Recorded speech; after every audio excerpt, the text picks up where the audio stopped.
Yo, yo, yo, good evening, everybody, and thank you for tuning in to another episode of Unfiltered Sports. This is your host, Shaq Mack.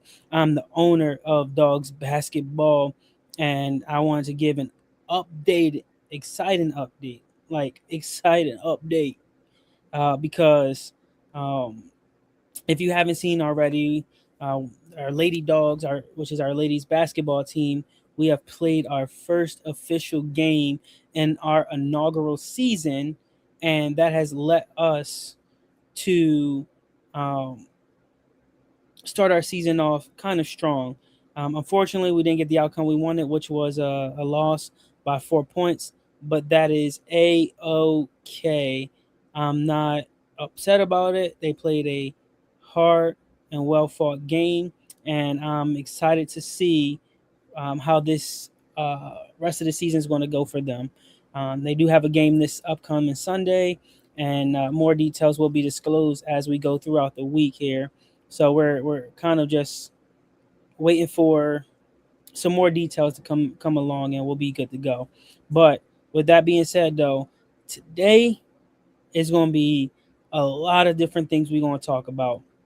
We're going to talk about the FIFA World Cup and how crazy exciting most of these games have been so far. We're going to talk about some of the upsets. We're going to talk about some of the victories here. We're going to talk about one of the probably the best comeback in FIFA World Cup history that happened today. Um, we're going to get back into wrestling as well. We're going to talk about a challenge that was just issued from the Big Three. And so it's going to be a lot that we're going to be discussing today. So please tune in. Make sure you hit that like and subscribe button. Please and thank you. Right. And so, first thing is first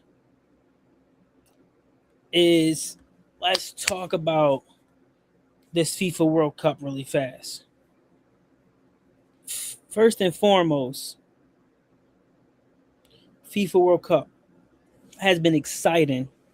Let me pull up the bracket here really fast because it's man, it really shattered my bracket, that's for sure.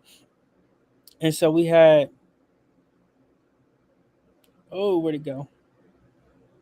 The round of 16, right? So I definitely had Canada going on to the next round, to the quarterfinals. And then I had France beating Paraguay. I had U.S. beating Belgium. I had Spain beating Portugal. I had Brazil beating Norway. I had England beating Mexico. I had Colombia beating Switzerland. Argentina beating Egypt. So we're gonna go through this really fast. It was just, yeah, this definitely just broke my bracket because Morocco beat Canada 3-0. France beat Paraguay 1-0. US got destroyed 4-1. Spain beat Portugal 1-0. Norway beat Brazil 2-1. England beat Mexico 3-2. Switzerland beat Colombia and penalty kicks. 4 penalty kicks to 3 penalty kicks. And then the game of maybe even the World Cup, the year, the century, maybe. But Argentina versus Egypt. Egypt was up 2 goals to 0 going into like the final. I want to say the final 5 minutes of the game, and then I think in the last 4 minutes or so, maybe even 2 minutes, Argentina scored 3 goals to come back and win 3-2. It's crazy. The best comeback in FIFA World Cup history. Like, you just let them march right back in and win, which is ridiculous. So we got going into the Elite Eight here. And so Argentina, I think, is going to beat Switzerland. England's going to beat Norway. Spain's going to beat Belgium. France is going to beat Morocco, which then leads us to the final four, which I think is going to be France beating Spain, Argentina beating England, and then it's going to be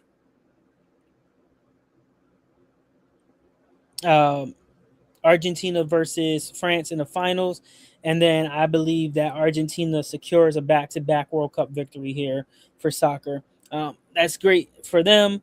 I hope it does happen, but they played a scary game today, so anything is possible. As you can see, U.S. got caught just walking around, acting like it was not even a really important game, and they got walked all over. They got salsa danced all over, like it was crazy. So anything is possible when it comes to soccer here. Like you just never know what can happen with FIFA World Cup or even soccer in general.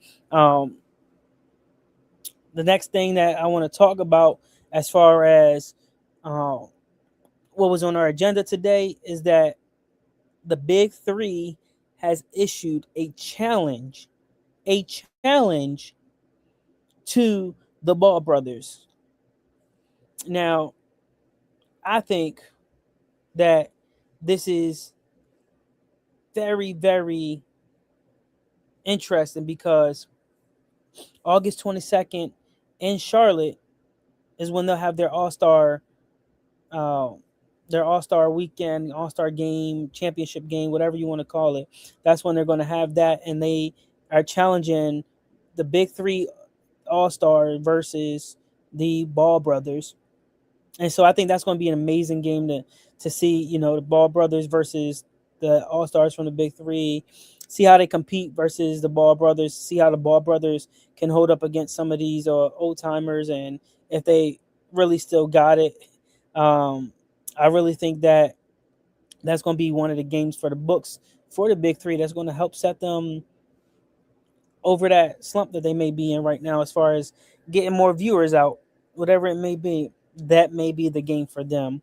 On top of that, though, I want to switch gears a little bit because I find this very interesting. We talked about this a little bit last show we had, but that Jaylen Brown trade for the Sixers is crazy. Like the Sixers are probably one of 5 teams in consideration now for winning a championship. But as the GM for the Sixers, you just made a splash and you got Jaylen Brown. But in Joel Embiid's history with being hurt, are you going to go find another big man that can replace Joel Embiid as your franchise big? Are you going to sit back and just allow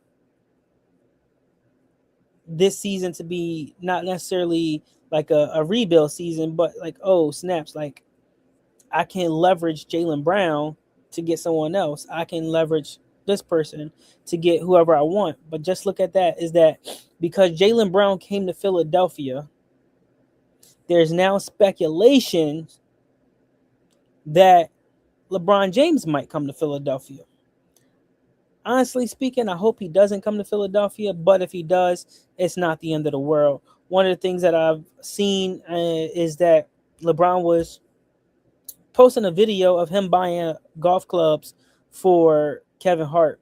And so I thought that was funny. I'm not sure if it's real, if it's fake or whatever it may be, but I thought that was funny that LeBron was around Philadelphia buying golf clubs, meaning that he might have had a talk with someone from that front office in Philadelphia.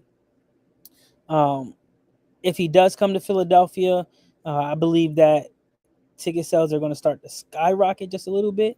You're going to spend an arm and a leg just to get a nosebleed seat, all because you got LeBron James. Even though he's that old, tickets are still going to be a little bit more expensive on that side of things. But we'll see. I hope he goes back to Cleveland, and I hope he, ends it where he started it at from the beginning. There's also speculation that he might be able to go down to Miami and play again down there for his last year or whatever it may be. But the world may never know, because knowing LeBron, he's going to take his time and he's just going to have a whole media conference about it. But it is what it is. It is what it is. LeBron's going to do his own thing, and that's okay. Um, I find it interesting too is that a lot of these players jump from team to team to team to try to win a championship, but very few have stayed true and loyal to the team that drafted them. and have won a championship with that team. And so, I think that's very interesting to me because loyalty is everything, and we'll see what happens in the long run with that side of things. But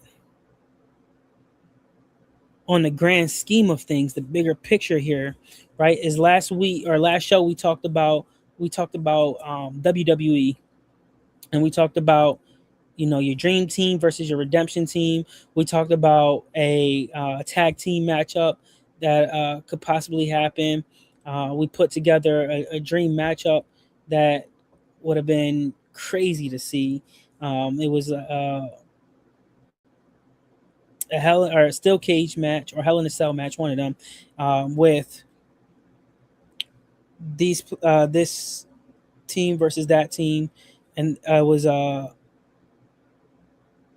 Prime DX versus the Bloodline, I believe it was something like that, and special referee. But either way, this week, one of the things that I really want to talk about when it came to WWE was the Brock Lesnar and Oba Femi uh, matchup, or whatever you want to call it, right? Because they fought twice now already. Where it mattered the most, Oba Femi won. Brock Lesnar won on a different scheme of things, and so I'm gonna pull up some stats here with these Brock Lesnar versus Oba Femi, because I think they've only played two. Yeah, so Brock Lesnar and Oba Femi are scheduled to battle in a highly favored, anticipated rubber match inside a Hell in a Cell structure at WWE SummerSlam in August. With their head-to-head record currently tied at one apiece. So, in WrestleMania back in April, Oba Femi won. Like, it was crazy. It was like your jaw dropped when you see that Oba Femi just beat Brock Lesnar. And then, which was really crazy to me when I was really watching the highlights of that Oba Femi match versus Brock Lesnar, and he won, is that it was so fast that it happened. And also, Brock Lesnar took his shoes off and was waving to the crowds. To me, that's simulating that he's ready to retire from wrestling. So me thinking that he was ready to retire from wrestling, I'm like, oh snaps! Like, you know, he lost in WrestleMania. Give his props to Oba Femi, whatever it may be. Then here we go, WWE Clash in Italy. What happened? Brock Lesnar, he returns from a brief hiatus, as is quoted here, to challenge Oba Femi. They went back and forth with each other, and then Brock Lesnar hit multiple F5s on Oba Femi to pin him 1, 2, 3. So this here is like the tiebreaker match between Brock Lesnar and Oba Femi. And this match is at SummerSlam Showdown. Uh, and I believe that it's going to be epic. Crazy is not even the word that I was looking for, but epic. Like, this is going to be an epic match. And I want to watch it because I want to see if Paul Heyman is going to get involved and try to cheat. I want to see everything from start to finish because that's going to make or break this match here. If Paul Heyman can sit down somewhere, not bother anybody, and not try to distract any opponent that Brock Lesnar faces, then Brock Lesnar will lose, especially to Oba Femi. So I think this is going to be a crazy rivalry. I think that Brock Lesnar is going to try to hit at least 3 or 4 F5s in a row on Oba, but I think Oba's very, very well versed in being put in the F5. I think that he's going to bounce back from that. And it seems to me that as Oba Femi gets attacked, it just builds more energy for him. And he's getting hype off of it. He's getting fueled up. And so the more fuel that he gets from being attacked by Brock Lesnar, I think he's going to use that, turn it around, and then he's going to really power bomb Brock Lesnar and put Brock Lesnar down. And so I believe this is going to be one match for the books. And to me, I think Obafemi comes out with the pin count 1, 2, 3. Femi's going to put Brock Lesnar through the table, the announcers table. I believe that not can't he can't even do that because it's a Hell in a Cell. So I was wrong, but I believe that he probably could put him through that cage. And I hope during this matchup that Paul Heyman gets locked outside the cage. So if Paul Heyman gets locked outside the cage, he can't do anything but just walk around the outside of the cage, and he can try to talk to Brock from there. But I think that this is going to be crazy, crazy. Now, I would like to see outside of that Hell in a Cell match, I would like to see more or less like a tag team steel cage match for the WWE tag team champions, and the winners. I think I think and let me see because I think I missed this one here, but let me see who the tag team champions are right now.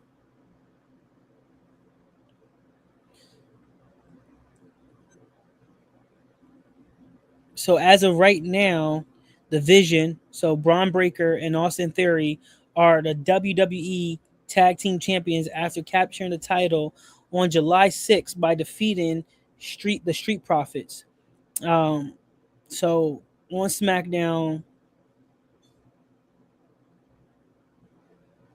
WWE tag team champions are R-Truth and Damian Priest.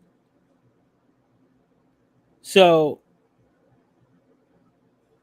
bigger picture here. Actually, let's look at this right here, right? So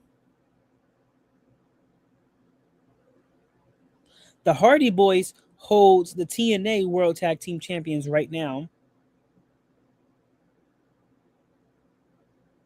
Then you got R-Truth and Priest who hold SmackDown Tag Team Champions, and then the World Tag Team Champion for Raw, which is the Vision. I would like to see the 2 versus 2 in that steel cage match. Like no hose bar, steel cage match. Make it happen. Who do you think will win, chat? Who do you think will win? Because I think that this is going to be one for the books. Um, Let me see if I can pull up some good stats here because the Hardy Boys are old right now. I want to see how old the Hardy Boys are, and that's going to really help me determine my pick on who I think is going to win um, this matchup here. So as we speak, how old are the Hardy Boys? Because I want to make my judgment based off of some facts here. So, not now. So Matt Hardy is 51 and Jeff Hardy is 48. So you got a 51-year-old and a 48-year-old who are known for some crazy tag team matchups who are still holding tag team belts.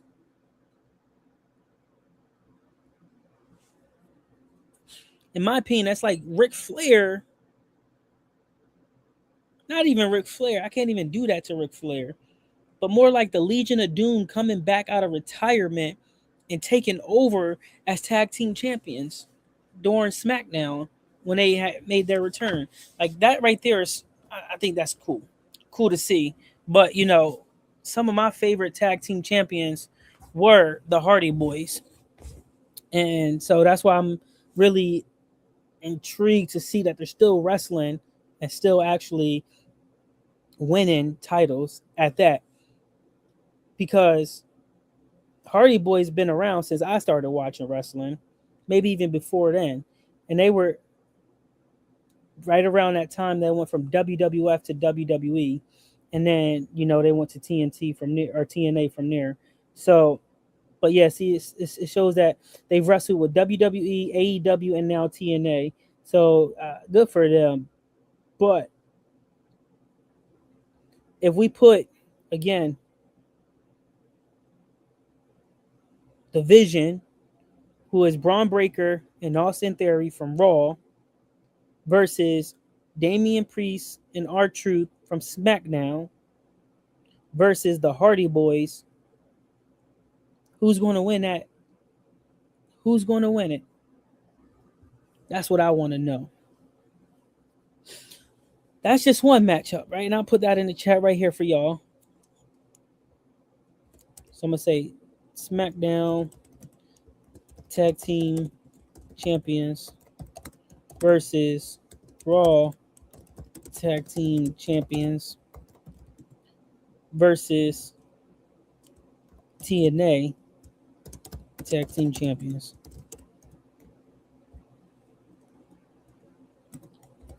Who will win? Question mark.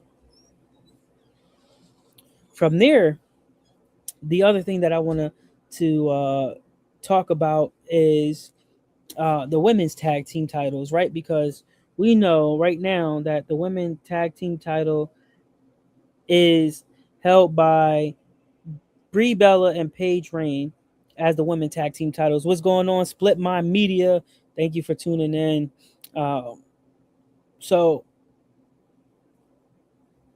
what we were talking about here was SmackDown Tag Team Champions, which, as I've seen here, was R-Truth and Damian Priest versus The Vision, Braun Breaker, and Austin Theory from Raw versus TNA Tag Team Champions, which is the Hardy Boys. Who will win in a tag team matchup? Steel cage match, no rules. That's what I was just talking about. And in my honest opinion, I'm always going to go with the Hardy Boys. Hardy Boys have been through some crazy matchups, and it's just no doubt in my mind that they're going to win. The only thing that really concerns me about the Hardy Boys right now is that they are 51-47, I believe it said. So that's the only thing that really concerned me with them. But outside of that, I really believe that they still can win that matchup very easily. I have no doubt in my mind that Jeff Hardy and Matt Hardy can still take down some of the best in the industry, being 51-47. And so that's where I was at with that one right there. And then we were talking about the women's tag team champions. And I honestly think that this before we even got to the women's tag team, we were talking about Brock Lesnar versus Obafemi. And so one of the things that I was talking about is I think that at this SummerSlam showdown that's happening next month, because it's July, next month, I believe that in the Hell in a Cell, Obafemi beats Brock Lesnar in the Hell in a Cell match. Yes, Obafemi's going to get hit with at least 4 or 5 F5s, but I think he's going to use that for motivation and leverage. And with Paul Heyman not inside of the cage, I think that that's going to really be an easy victory for Obafemi overall. I think a lot of the wins that came from the Vision, a lot of them that came for Brock Lesnar under Paul Heyman's reign, is because Paul Heyman was right there next to the ring, and he was distracting some of the opponents there. And that's where I believe that with Paul Heyman not being ringside really to distract anyone, it gives Obafemi the upper hand right there. And yeah, Brock's old. He played his football with the Minnesota Vikings. He wasn't really doing well at all playing football. He did UFC, wasn't really doing that great with UFC either. And he came back to the WWE. And what really stunned me with Brock, though, is that after Oba beat him the first time, I thought he was done. Like, I thought he retired. He took his shoes off and everything. And then what happened? He came out of his hiatus to go to Italy and challenge Obafemi, and then that's when he beat Obafemi over there in Italy. And so I think this is going to be interesting. But I did watch. I'm a little behind, but I think it was June 29th Monday Night Raw where Obafemi came out with the King of the um, what do you call it, King of the Ring crown or whatnot, and he was holding it high. And then Brock Lesnar came out and was like, I was once King of the Ring and blah blah blah. And then he low blowed Oba, and then tried to take him out or whatnot. And then Oba pretty much got up and said, "Yeah, I'm never gonna call you down behind your back. I say it to your face." And pretty much was just telling him off to his face. And so I think this is going to be one for the books there. But best believe that you got to be able to keep Paul away from that ring. Um, one of the matchups that I want to see as well is I want to see CM Punk versus Roman Reigns. They have so much bad blood against each other for whatever reason that I don't know. I just want to see that matchup and see how it's going to turn out. Um, I think I missed it already too. I don't. That's a great question. I don't think Brock's going to survive a Hell in a Cell, even though Brock was the one that brought it up as far as the Hell in a Cell match. But will he actually survive a Hell in a Cell? Probably not. Like you said earlier, he's old. I don't think he has the stamina that he had before. I don't think that he's going to be able to compete versus Oba in a Hell in a Cell. Oba has a lot more stability. I think that Oba is going to be able to straight up power bomb Brock through that cage, even spare him probably through that cage, and put Brock out of his misery. Like I think what should happen is, and I get it that the GM for Raw is the acting GM for SmackDown for whatever happened between the GM and Gunther. That GM is under administrative leave right now, and so I believe that um,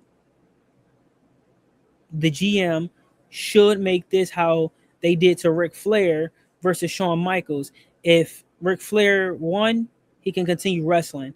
If he lost, he had to retire. I think this should be that same situation for Brock Lesnar. If Brock Lesnar wins, he can continue to wrestle. If he loses, he got to go. It's just the nature of business there. But one of the matchups I really want to see outside of that CM Punk and Roman Reigns is the CM Punk versus Cody Rhodes. That's what I want to see. And I know before I went on hiatus of watching wrestling because I was away for some time, CM Punk was offered an opportunity to play for that World Heavyweight Championship. And so I think that should be a good matchup right there in itself. Now, I don't know if he won or not, but let me double check that. Someone in the comments, let me know who won that matchup because I really missed that one. CM Punk versus Cody Rhodes.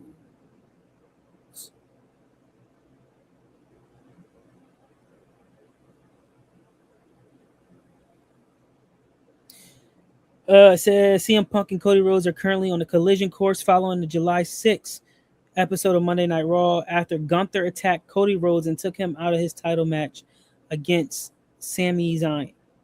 I missed it. I missed it. Oh my goodness. Come on. I missed it. You got to be kidding me.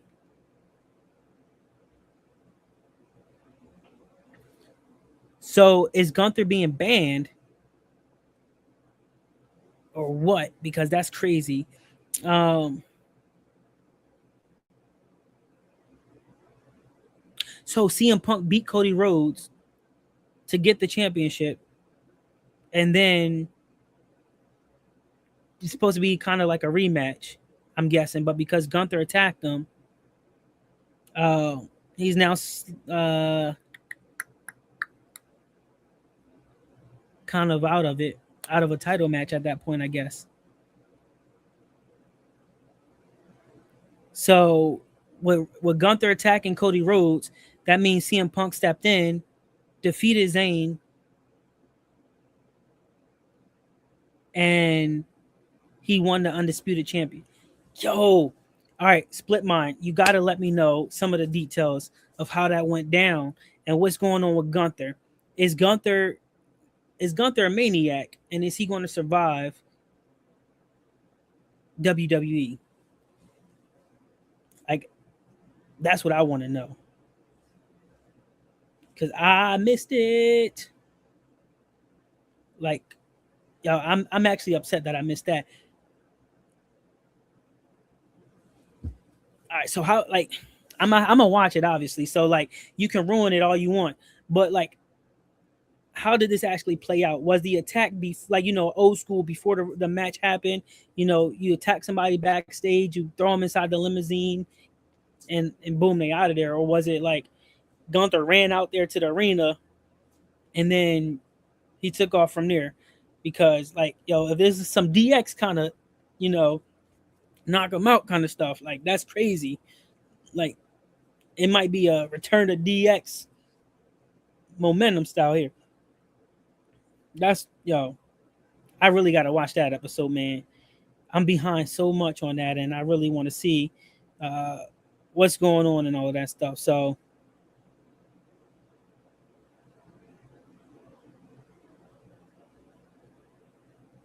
we're gonna see what really happens here, and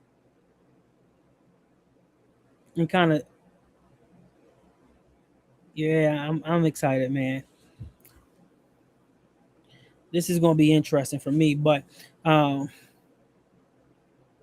I hope I don't miss next week's live because I'm gonna be traveling back from the Lady Dogs' second game, their first home game of the season, but second game overall.